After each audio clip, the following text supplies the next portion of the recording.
ನಮಸ್ಕಾರಗಳು. ನಾನು ನಜೀರ್ ಅಹಮದ್ ಚೋರ್ಗಸ್ತಿ, DMS ನ್ಯೂಸ್ಗೆ ಸ್ವಾಗತ.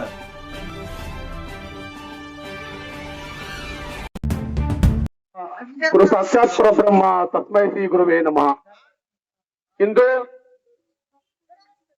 ಮೊದಲನೇದಾಗಿ ಈ ಭಾಗದ ಆರಾಧ್ಯ ದೈವ ಶ್ರೀ ಕಾಸತೇಶ್ವರ ಮನದಲ್ಲಿ ನೆನೆಸಿಕೊಂಡು ಇವತ್ತು ಪೂಜಾಳ ಪಿರಾಪುರ ಏತ ನೀರಾವರಿ ಹೋರಾಟ ಕರ್ನಾಟಕ ರಾಜ್ಯ ರೈತ ಸಂಘ ಹಸಿರು ಸೇನೆಯಿಂದ ಒಂದು ಮೊದಲನೇದಾಗಿ ನಾವು ಗುರುಗಳ ಹತ್ರ ಹೋದಾಗ ನಾವು 16ನೇ ತಾರೀಕು ನಾ ಬರ್ತೀನಿ, ನಿಮ್ಮ ಆಶೀರ್ವಾದ ಕಾಸತೇಶ್ವರ ಆಶೀರ್ವಾದ ಸದಾ ಇರ್ತಕ್ಕಂತ ಮಾತನ್ನು ಹೇಳಿದಾಗ ಅವರ ಹುರುಪಿನಿಂದ ಇವತ್ತು ನಾವು ಸಂಘಟನೆ ಮಾಡ್ಲಿಕ್ಕೆ ಸಾಧ್ಯ ಆಯ್ತು.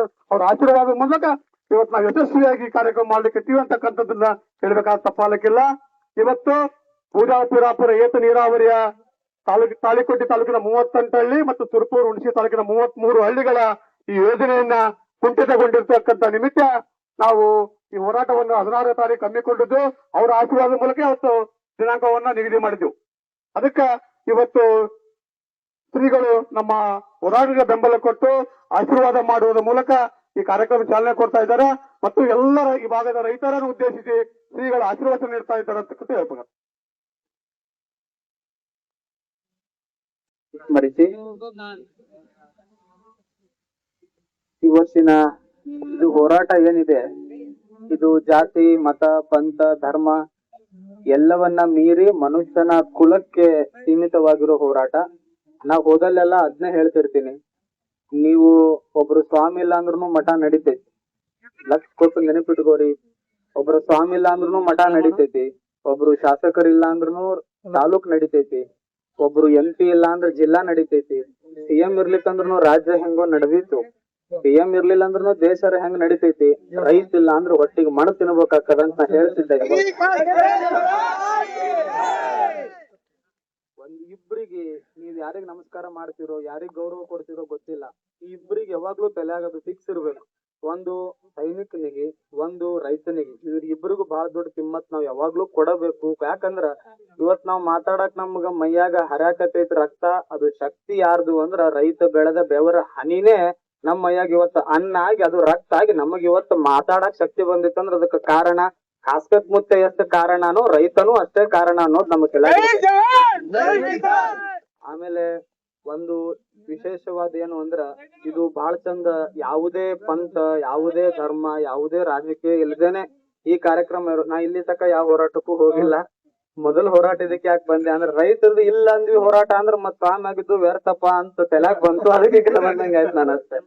ದಯವಿಟ್ಟು ಇದು ಯಶಸ್ವಿ ಆಗ್ಲಿ. ನಮ್ ಭಾಗದ ರೈತರಿಗೆಲ್ಲ ಏನದು ಪೀರಾಪುರ ಏತ ನೀರಾವರಿ ಯೋಜನೆ ನಮ್ ಭಾಗದ ರೈತರಿಗೆಲ್ಲ ಮನಿಗ್ ನೀರ್ ಮುಟ್ತು ಅಂದ್ರ ನಾ ಹೇಳಿನಿ, ಮನಿ ನಮ್ ರೈತರಿಗೆ ನೀರ್ ಹೋಗಿದ್ದೆ ಕರೆ ಆಯ್ತು ಅಂದ್ರ ಪ್ರತಿ ರೈತನು ಇನ್ನವ ಕಷ್ಟದಾಗ ಓಡಾಡ್ತಾನ, ಶಕ್ತಿ ನಮಗೈತಿ. ಅದಕ್ಕ ಆ ಕೆಲಸ ದೌಡ್ ಸರ್ಕಾರದವ್ರು ತಾವೆಲ್ಲ ಬೆಂಬಲ ಕೊಟ್ಟು ತಾವೆಲ್ಲ ಅದಕ್ಕ ಫೋರ್ಸ್ ಮಾಡಿ ಅವ್ರಿಗೆ ಒತ್ತಾಯ ಮಾಡಿ ಅದು ದೌಡ್ ಆಯ್ತು ಅಂದ್ರೆ ನಮ್ ರೈತ ಹೋದ್ರು ಆರಾಮ್ ಇರ್ತಾವ, ರೈತ ಆರಾಮ್ ಇದ್ರು ಅಂದ್ರೆ ಮಠ ಆರಾಮ್ ಇರ್ತದ, ಮಠ ಆರಾಮ್ ಇತ್ತು ಅಂದ್ರೆ ಊರು ರಾಜ್ಯ ಇಡೀ ಎಲ್ಲಾನು ಒಟ್ಟು ಆರಾಮ್ ಆಗ್ತೈತಿ. ಇದಕ್ ಬೆಂಬಲ ನಮ್ಮಿಂದಾನು ಐತಿ. ತಾವೆಲ್ಲ ಇದಕ್ ಶ್ರಮಿಸ್ರಿ, ನಮ್ಗೆಲ್ಲಾ ಕಾಸ್ತನ ಕೃಪೆ ಇರ್ಲಿ, ಏನು ಗದ್ಲಾಗ್ಲಾರ್ದಂಗ ತಾವೆಲ್ಲ ಸಂಚಲನ ಹಮ್ಮಿ ರೈತರದ ಶಕ್ತಿ ಏನದ ಮತ್ತು ಅದು ಆಗ್ಲೇಬೇಕಪ್ಪ ಅನ್ನೋದು ದೊಡ್ಡ ದೊಡ್ಡವರಿಗೆ ಕಿವಿ ಮುಟ್ಟು ಕೆಲಸ ತಾವ್ ಮಾಡ್ರಿ ಅಂತ ಹೇಳಿ ನನ್ನ ಮಾತಿಗೆ ವಿರಾಮ ಮಾಡ್ತೀನಿ. ನಮಸ್ಕಾರ.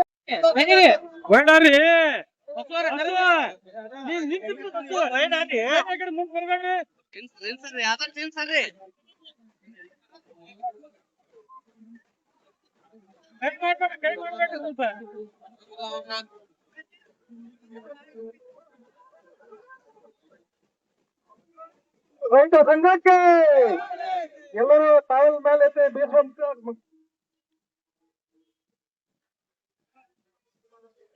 ಭಾರತ್ ಮಾತಾಕ್ಕೆ ಎಲ್ರು ನಾವು ಹಸಿರು ಶಾಲನ್ನು ಮೇಲ ಹಾರಾಡ್ತೋಣ. ಭಾರತ್ ಮಾತಾಕ್ಕೆ ಪೀರಾಪುರ ಮೋದಿ ಏತ ನೀರಾವರಿ ಹೋರಾಟಕ್ಕೆ ಜೈ ಜವಾನ್, ಜೈ ಜವಾನ್, ಭಾರತ್ ಮಾತಾಕ್ಕೆ. ಈ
ಚಿಹ್ನೆ ನೇಗಿಲು. ಎಲ್ಲಾ ರಾಜಕಾರಣಿಗಳು 5 ವರ್ಷಕ್ಕೊಮ್ಮೆ ಹೋಗ್ತಾರ ಬರ್ತಾರ, ಆದರೆ ನಮ್ಮ ರೈತ ಸಂಘಟನೆ ಆಗಲ್ಲ. ಎಲ್ಲಿ ರೈತರಿಗೆ ಅನ್ಯಾಯವಾಗಿದೆ ಅಲ್ಲಿ ಮೊದಲು ಇರ್ತಾರ. ನಮ್ಮ ಎಲ್ಲಾ ರೈತರು ಜಾಗೃತ ಆಗಕತ್ತಾರ, ರೈತ ಸಂಘಟನೆಗೆ ಬೆಂಬಲ ಕೊಡಕತ್ತಾರ. ಈ ಹೋರಾಟಕ್ಕೆ ನೀವು ಬೆಂಬಲ ಕೊಟ್ಟಿದ್ದಿಲ್ಲ ಅಂದ್ರೆ ಇವರು ಇನ್ನು ಎಷ್ಟು ಸಾವಿರ ಕೋಟಿ ಲೂಟಿ ಮಾಡ್ತಿದ್ರು, ಅದು ದೇವರಿಗೆ ಬಿಟ್ಟಿತ್ತು.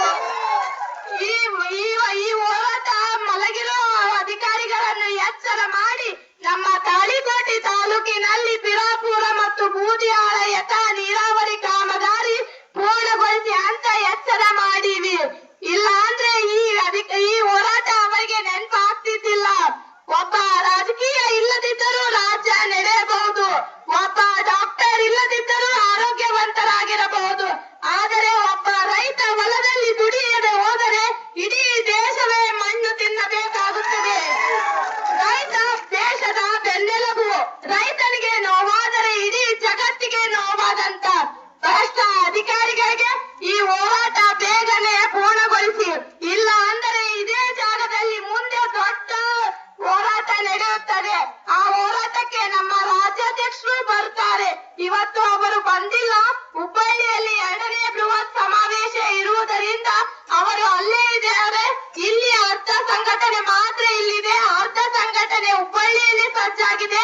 ಆ ಅರ್ಧ ಸಂಘಟನೆ ಇಲ್ಲಿಗೆ ಬರಬಾರದು ಎಂದರೆ ನೀವು ಈ ಹೋರಾಟ, ಈ ಕಾಮಗಾರಿ ಪೂರ್ಣಗೊಳಿಸಿ ರೈತರಿಗೆ ನೀರು ಕೊಡ್ತೀವಿ ಅಂದ್ರೆ ಮಾತ್ರ ಈ ಹೋರಾಟ ಶಾಂತವಾಗಿರುತ್ತದೆ.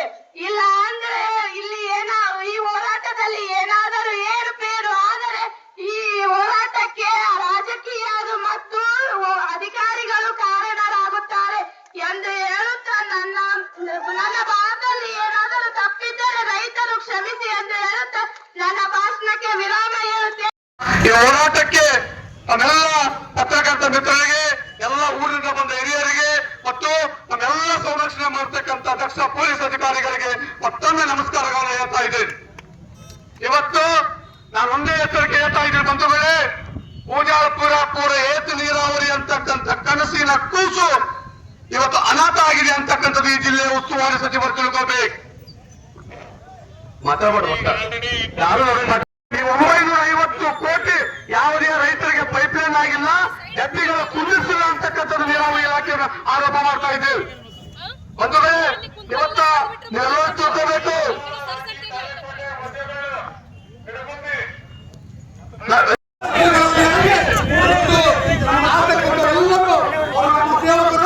ಅವರ ಮಾಲೀಕರು ಅಂತಕ್ಕಂಥ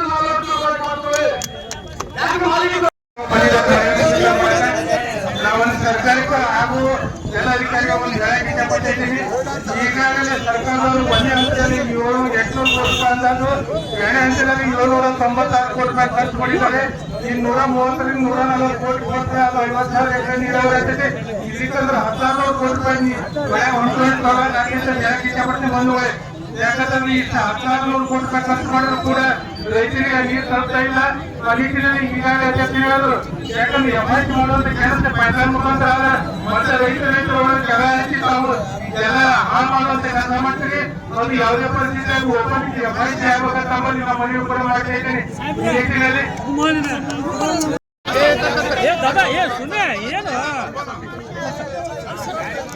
ಏನ್ ಸರ್ ಮುಂದೇನೈತಿ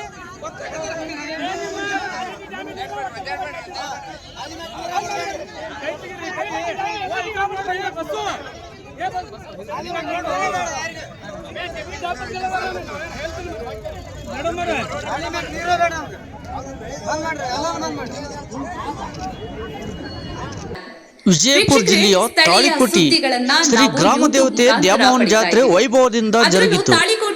ವಿಜಯಪುರ ಜಿಲ್ಲೆಯ ತಾಳಿಕೋಟೆ ಪಟ್ಟಣದಲ್ಲಿ ಆರಾಧ್ಯ ದೇವತೆ ಶ್ರೀ ಗ್ರಾಮ ದೇವತೆ ದ್ಯಾಮವ್ವ ಜಾತ್ರೆ ಮಹೋತ್ಸವ ಅತಿ ವಿಜೃಂಭಣೆಯಿಂದ ಹಾಗೂ ಭಕ್ತಿ ಭಾವದಿಂದ ನೆರವೇರಿತು. ಜಾತ್ರೆಯ ಅಂಗವಾಗಿ ದೇವಿಯ ವಿಶೇಷ ಪೂಜೆ, ಭವ್ಯ ದೀಪಾಲಂಕಾರ, ಸಾಂಪ್ರದಾಯಿಕ ಡೋಲ ಕುಣಿತ, ವಿವಿಧ ಜಾನಪದ ಹಾಗೂ ಸಾಂಸ್ಕೃತಿಕ ನೃತ್ಯಗಳು ನಡೆದವು.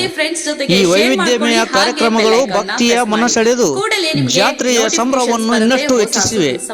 ಜಾತ್ರೆಯಲ್ಲಿ ಸಾವಿರಾರು ಭಕ್ತರು, ಗ್ರಾಮದ ಹಿರಿಯರು, ವಿವಿಧ ಸಂಘಟನೆಗಳ ಮುಖಂಡರು, ಮಹಿಳೆಯರು, ಯುವಕರು ಹಾಗೂ ಮಕ್ಕಳು ಉತ್ಸಾಹದಿಂದ ಭಾಗವಹಿಸಿ